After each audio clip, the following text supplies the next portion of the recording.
Good times. Hey guys, shout out to Reginald's for supplying coffee for this morning. This is Coach Logan's, Coach Abby. We're going to break down what our conversation was with the protein, the carbohydrates, the fats, and everything in our Coaches in Questions number 1. So, Abby's going to take the lead. All right. Well, so to start things off, there is, if you're a member and you have a True Coach account, which you should, there's a document in your account that is titled Macro Food Food Table. And if you go ahead and click on that, we have the beginnings of a list of good proteins, fats, and carbs in there. We'll continue building on that as a resource for you guys, but if you need something to reference, please access that or ask us how to get to it.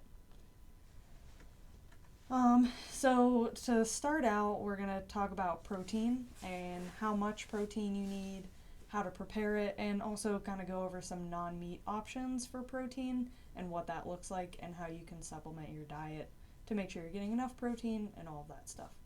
So really as a starting point, most people should be at about 0.8 to 1 gram of protein per pound of body weight.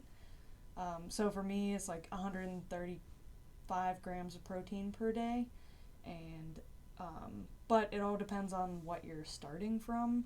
So if you have an understanding of how much protein you're eating and you need to increase your protein, then maybe try to add 10 to 15 grams a day slowly, so then you can kind of work your way up.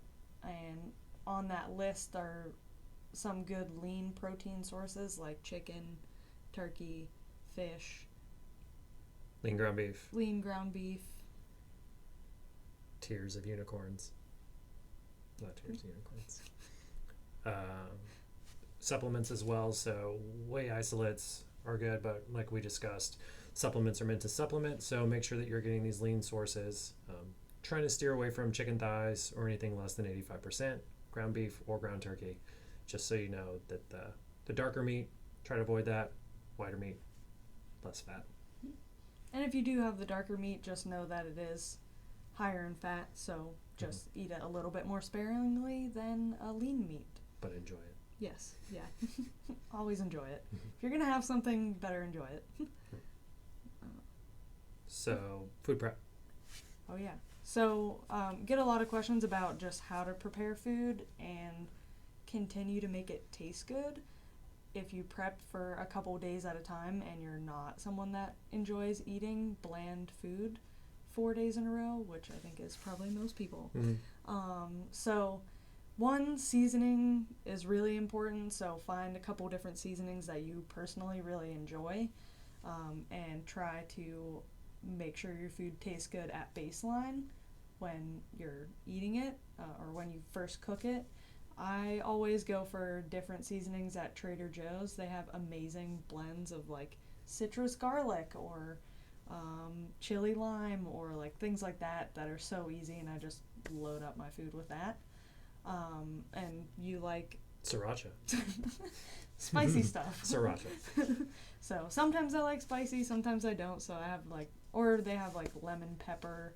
You just throw that on whatever, and it makes it more palatable and tasty. So whatever you're gonna enjoy, make sure you season it well. And then when you reheat the food, add either additional seasoning or some kind of sauce or something a little bit with a little bit of a liquid to it as well, to make things taste good when they are reheated, because sometimes that seasoning isn't strong enough. And then just kind of pair it with some foods that you also like the taste of. So additional things on preparation of food? No. All right. That's it. I guess for protein, usually 3 to 4 days is the max that you want to prepare stuff for. Personally, I like to do 2 days, maybe 3, just depending on what the meat is.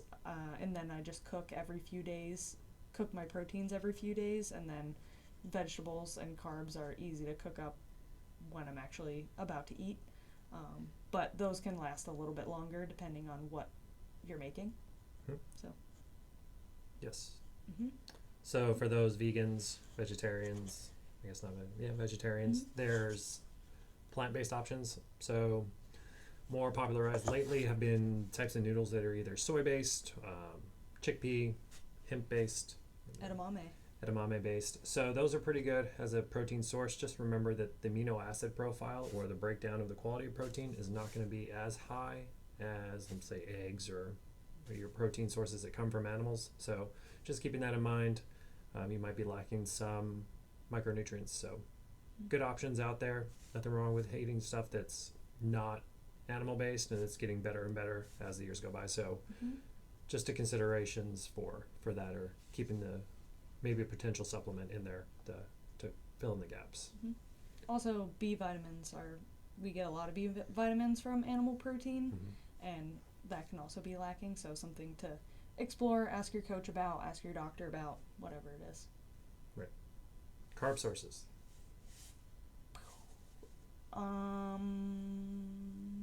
Cruciferous greens to start. So spinach, collards, kale, broccoli if you can manage it. Personally, the only issue that I could have with all that stuff is if I consume it raw, there are digestive follies that can transpire. So I usually cook mine down. Nothing wrong with that. Doesn't really mess with the nutrient panel too much. And then you can also consume these vegetables from the frozen packets and just thaw them out, defrost them, steam them, whatever you need to. If you feel like you might be missing out on something, drink the juice that it's in. There's nothing wrong with that. And then these operate as very good high volume foods, which can help to lead to higher satiety. So the more food you eat, the less calories, more likely you are to eat less calories. If that's your goal. If that's the goal. More specific carbohydrate sources rather than vegetables, which are pretty negligible at best. Potatoes, rice in moderation or within the proper nutritional plan. As long as you're consuming oats, whole grains, all those good things should be good as well. Some kinds of cereal. Yep. Depending on what it is. It's not a sugar source. Keto but cereal. Yeah. Allulose or whatever. Yeah. Yes, so sticking towards the processing, that's the only thing you have to be really cautious of when you have carb sources. The processing in its own can prevent you from being full, the satiety signals. So the better your whole foods, less processed, more you have to cook the foods, the better the whole idea will be. Fat sources. Fat sources. So there are so many different fat sources. There's a lot of really quality ones, and like those more processed fat sources are lower in quality.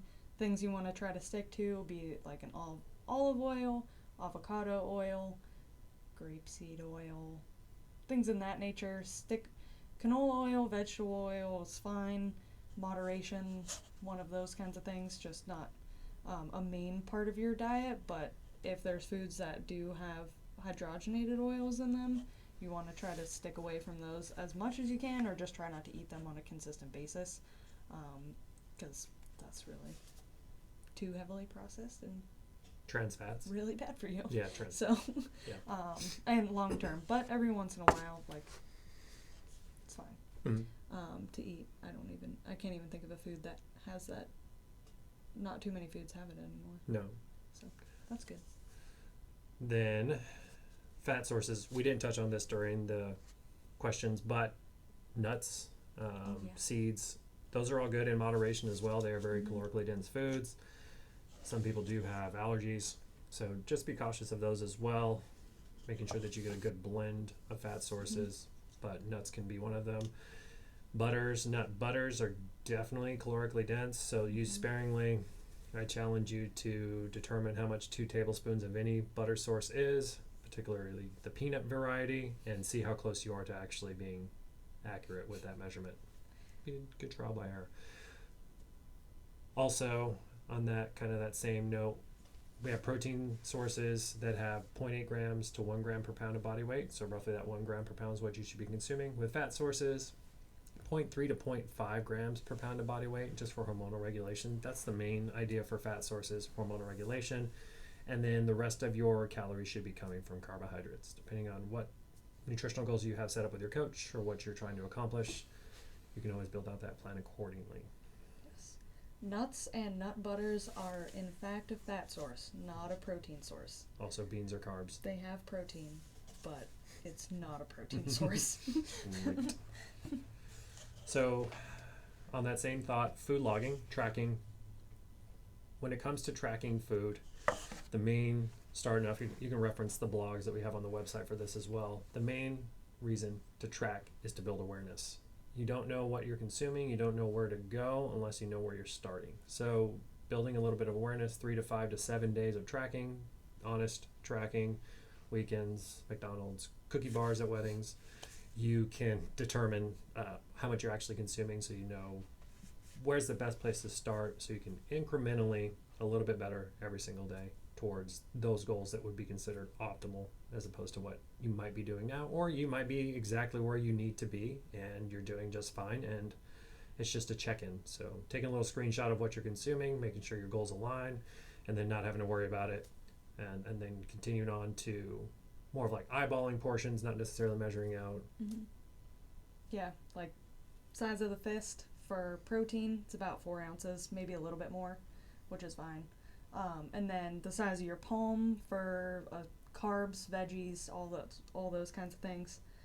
And then the size of your thumb for fat sources is a good reference that you always have. So yes, 3-dimensional representation of your fist in a portion of food. And then size of your palm. Yes. Oh, another option for food tracking, which we didn't talk about this in the seminar either, but is to write everything down.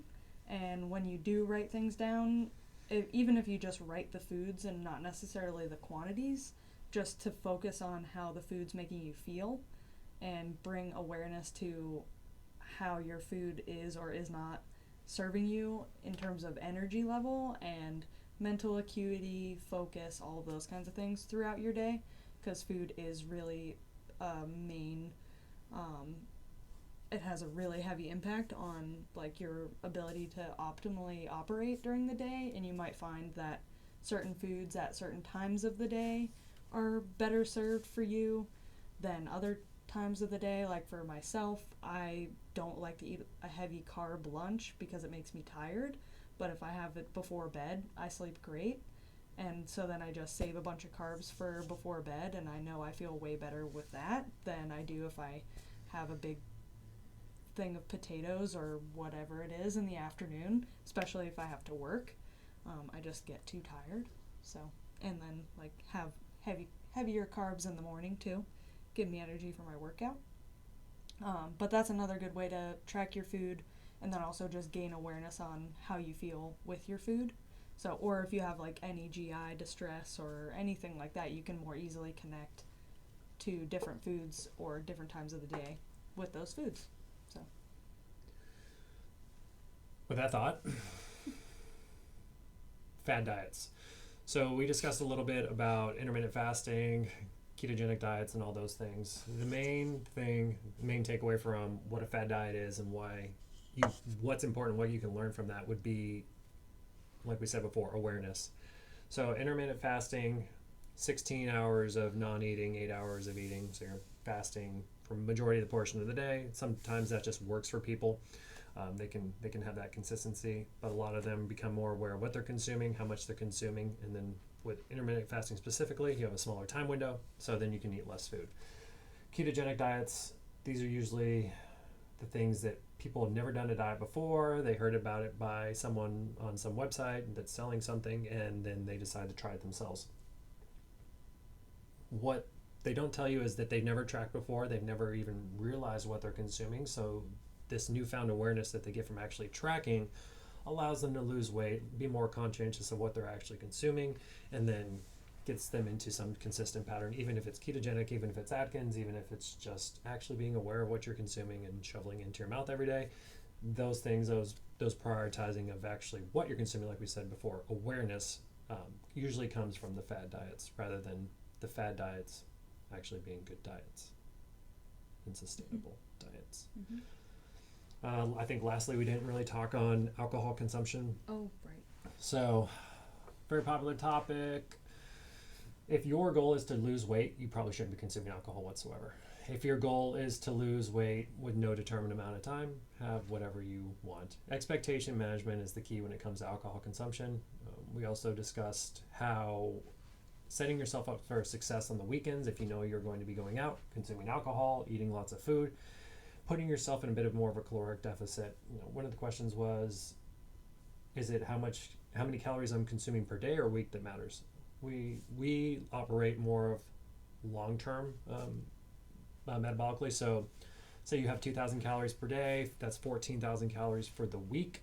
If you allot yourself an extra 300 calories per day over 6 days, that's 1,800 calories towards the weekend. So if you eat 1,700 calories leading up to your Sunday cookie bar wedding party, and then you can have those extra 300 calories additionally per day times 6, 1,800. So being able to prepare properly for that stuff is essential. And then when it comes to alcohol, if you're working out hard and you're training hard, you don't want to have to recover from dehydration or poor sleep from alcohol. So just be mindful of that. Don't be a lush. Don't go get trashed on the weekend and expect to come in and back squat, what you're doing the week prior. It's just probably not going to be a good expectation. But if you like your alcohol, you like your drinks, partition them best so it doesn't derail your goals as much as possible. And drink water while you're having alcohol. God, drink water. It's amazing. Hydration. Yep. And sleep a little bit more if you can. Yes. Alcohol will not let you get into REM sleep. Mm-hmm.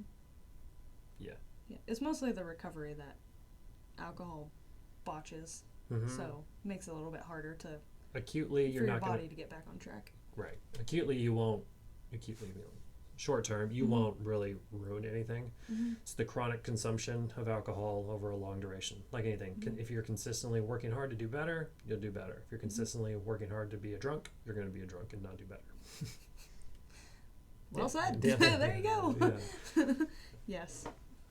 Yep. Everything, it's all moderation. Like as everybody says. But that's literally it. It's planning, awareness, and moderation, and making sure that you're actually enjoying what you're consuming for yourself versus, having any kind of outside factors determining whether you should or shouldn't be doing something, and just checking in with yourself to make sure that you're truly enjoying your experience of eating 24 cookies at a wedding or 18. whatever it is, or having a drink or eating a burger or literally or going and doing that for an entire week. Who cares? As long as you have the awareness and understanding that it's something that you actually want and you're going to enjoy it, then no need to shame yourself about it or make yourself feel bad or guilty or any of those things. And if you're planning for it and you have the awareness and what's going on, then just let yourself off the hook. You don't have to be mean to yourself about it. So. Lastly. Oh. Try not to purchase the food. That would be step one. Mm-hmm. If you don't purchase the food and have the food in your house, then it's very, very likely that you won't consume it. Just, it's math. So having a good support system that understands that those are your goals and you're trying to get to this specific, persistent direction will be helpful. And then if you truly do want to go enjoy that burger or whatever it is, go out and get it. That makes the barrier of entry a lot higher, so you don't have that accessibility to consume sleeves of Oreos or popcorn or chips or literally it's anything. lunchtime. So Yes. give yourself a little grace, prepare properly, and make sure you have a good plan going in. You can always pivot from the plan, but just make sure you have that consistent idea of what you're trying to actually do and be persistent and not too hard on yourself when you mess up, because you will. Mm-hmm. Yes. Gotta have a plan to succeed. Deal. All right, guys, we're going to do these every month or so just look for them. If you guys have any specific questions, just go ahead and message your coach and we can try to elaborate on it next time, but if not, we'll see y'all next time. Bye, everybody. Boy.